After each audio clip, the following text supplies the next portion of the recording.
Experienced reporters providing perspective you can trust. This is 11 News at 5. A call for help for troops in Iraq has been answered by a small business in Houston. And it's all because a radio talk show host who was spending this week in Iraq discovered Marines there needed some special supplies. 11 News reporter Doug Miller has more on this effort to protect the troops. They ship stuff from this small business on Fulton Drive all the time.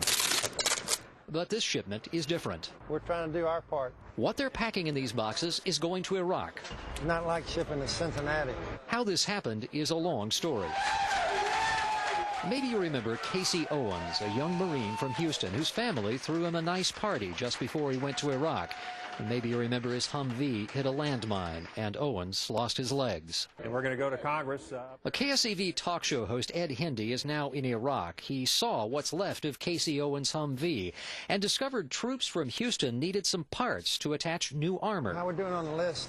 And so Hendee telephoned an old friend who co-owns a business called Forges, Flanges, and Fittings, and he emailed to Houston a list of parts. I mean, we called 15 or 20 different welding shops. So these guys spent the weekend gathering stuff from suppliers. But they have particular models and particular part numbers for these welding parts that you just can't go to Home Depot and find.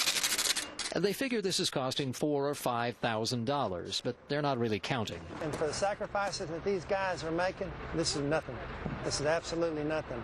And we got to get more companies stepping up and augmenting what the government's doing. 13. Transporting this material from this North Houston site all the way to Iraq will take a matter of days. We are told it will arrive by Friday. Just 1 week after the call went out to a small business on Fulton Drive. In North Houston, Doug Miller, 11 News.